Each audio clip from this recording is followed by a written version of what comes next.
मीर हसन में खुश आमदीद।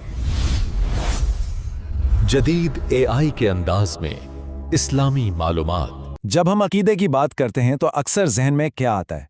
शायद कुछ एहसासात, कुछ जज्बात। लेकिन क्या हो अगर कोई अकीदा एक इंजीनियर के बनाए हुए ब्लूप्रिंट की तरह मुनज़्ज़म हो? आज के इस तज़किये में हम इस्लामी ईमानियात के इसी पोशीदा ढांचे को समझने की कोशिश करेंगे। ये सिर्फ मानने वाली बातों की एक फहरिस्त नहीं, बल्कि एक मुकम्मल और मंतिकी निज़ाम है। अच्छा, तो यहाँ हमारा मकसद कोई मजहबी बहस छेड़ना नहीं है, बल्कि इस निज़ाम की साख्त और इसकी अंदरूनी मंतिक को समझना है। हम ये जानने की कोशिश करेंगे कि ईमान का ये पेचीदा निज़ाम एक ब्लूप्रिंट की तरह कैसे काम करता है, जहाँ हर एक हिस्सा दूसरे से मजबूती से जुड़ा हुआ है। तो चलें इस ब्लूप्रिंट को समझने के लिए एक सफ़र पर निकलते हैं। हमारे सामने 5 अहम पड़ाव हैं। हम ईमानियात की बिल्कुल बुनियाद से शुरू करेंगे, फिर शहादत के उसूल को देखेंगे, ईमान के सुतूनों का जायज़ा लेंगे, वही का तसव्वुर समझेंगे और आखिर में नबूवत के किरदार पर बात करेंगे। हर मजबूत इमारत की तरह इस निज़ाम की भी एक बुनियाद होती है। तो सबसे पहले ज़ाहिर है हमें बुनियाद से ही शुरू करना होगा। आइए इसकी तारीफ को समझते हैं, क्योंकि यही वो बुनियाद है जिस पर बाकी सारी इमारत खड़ी है। तो ईमानियात आखिर है क्या? ये सिर्फ कुछ अकायद का मजमुआ नहीं है, बल्कि ये एक मुनज़्ज़म इल्मुल कलाम है। एक ऐसी साइंस जिसका मकसद अकीदे के बुनियादी उसूलों की मंतकी वजाहत करना है ताकि उन्हें गहराई में समझा जा सके। चलें अब एक बहुत ही बुनियादी, एक किलीदी अमल की तरफ आते हैं, जिससे अल शहादा यानी शहादत कहा जाता है। ये सिर्फ गवाही देना नहीं है, बल्कि ये इस पूरे फ्रेमवर्क का एक मरकज़ी अमल है जो हर चीज़ को आपस में जोड़ता है। देखते हैं कैसे। और मज़े की बात यह है कि शहादत कोई एक सीधा सादा सा अमल नहीं है। नहीं, इसकी कई परतें हैं। माखिज़ इस तसव्वुर को बड़े मुनज़्ज़म तरीके से खोलता है और हमें इसकी मुख्तलिफ किस्में दिखाता है। तो ये गवाही के अलग अलग पहलू हैं। मिसाल के तौर पर तख्लीक की शहादत को देखें। इसका मतलब है कि ये पूरी कायनात, इसका हर जर्रा अपने बनाने वाले की गवाही दे रहा है। दूसरी तरफ ज़ाते इलाही की शहादत एक ज़्यादा गहरा और ज़ाती एतराफ़ है। हर किस्म सच्चाई के एक ख़ास पहलू की तस्दीक का एक तरीका है। और ये तसव्वुर कितना वसी है, ज़रा अंदाज़ा लगाएं। माखज़ी मतन के मुताबिक 70 से भी ज़्यादा इलाही सिफ़ात हैं जो शहादत का मौजू बनती हैं। 70 से ज़्यादा। ये वाकई इस निज़ाम की गहराई को दिखाता है। तो इन 70 से ज़्यादा सिफ़ात में क्या कुछ आता है? देखें, इसमें इल्म, कुदरत और इरादे जैसी बुनियादी चीज़ें भी हैं, और फिर कुछ ऐसी बारीक खुसूसियात भी जिन पर हम आम तौर पर सोचते भी नहीं। हर एक सिफ़त गवाही का एक अलग मैदान बन जाती है।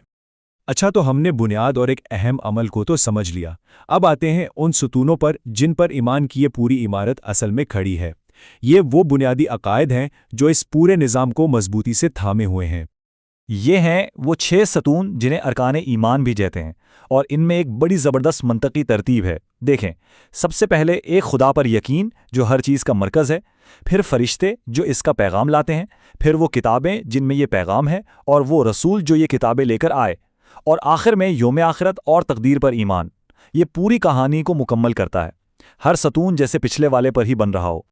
तो ये इलाही इल्म इंसानों तक पहुंचता कैसे? हमारा चौथा हिस्सा इसी बड़े सवाल का जवाब देता है। वही इसे समझ लें कि ये इलाही कम्युनिकेशन का एक पूरा मैकेनिज्म है, और माखज़ इस अमल की मुख्तलिफ सूरतों की वजाहत करता है। माखज़ जो है वो इलाही इबलाग की 2 मेन अक़साम बताता है। एक है वही, इससे आप एक बिल्कुल साफ क्लियर सिग्नल समझ सकते हैं, बराह रास्त, कोई रुकावट नहीं। दूसरी तरफ है मन वराए हिजाब, यानी पर्दे के पीछे। ये थोड़ा पुरस्रार है, जैसे ख्वाब या निशानियों के जरिए इशारे मिलना। ये दर्जा बंदी दिखाती है कि ये निज़ाम इबलाग की बारीकियों को कितनी अहमियत देता है। अच्छा जी, तो अब आते हैं अपने आखिरी हिस्से पर। ये हिस्सा है तस्दीक का, मतलब ये पूरा निज़ाम अपने दावों को साबित करने के लिए क्या दलाइल देता है, और वो पैगंबर जो ये पैगाम लाए उनका इसमें क्या किरदार है। इस पूरे निज़ाम में नबूवत का एक मुसलसल सिलसिला बहुत अहम है। ये हज़रत आदम से शुरू होता है और हज़रत मोहम्मद पर आकर मुकम्मल होता है। बीच में हज़रत इब्राहीम, हज़रत मूसा, हज़रत ईसा जैसे बड़े नाम हैं। अहम बात यह है कि ये अलग अलग कहानियाँ नहीं हैं, बल्कि एक ही पैगाम है जो वक्त के साथ साथ मुख्तलिफ पैगंबरों के ज़रिए आगे बढ़ता रहा। तो सवाल ये है कि पैगाम की सच्चाई साबित कैसे होती है? ये निज़ाम सबूत के लिए 2 तरह की निशानियाँ पेश करता है। एक हैं वाज़े निशानियाँ। ये वो हैं जो अक्ल को अपील करती हैं, जैसे कायनात का नज़्म व ज़ब्त। दूसरी तरफ है मौजज़ाती निशानियाँ, यानी वो वाक़यात जो फितरत के कवानीन से बालातर हैं और सिर्फ पैगंबरों से ही ज़ाहिर होते हैं। तो ये अक्ल और माफ़ोकल फितरत दलाइल का एक मिलाप है।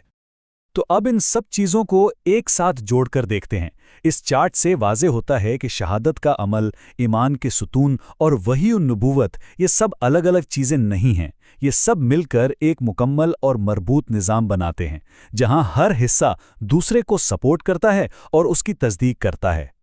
तो इस पूरी गुफ्तगू का सबसे अहम नुक्ता क्या है?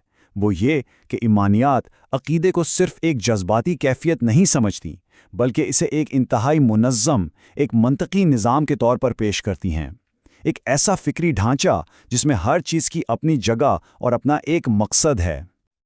और आखिर में ये सवाल हमारे सोचने के लिए रह जाता है कि किसी भी अक़ीदे या नज़रिए की तश्कील में एक मुनज़्ज़म ढांचे का, एक स्ट्रक्चर का आखिर कितना अहम किरदार होता है।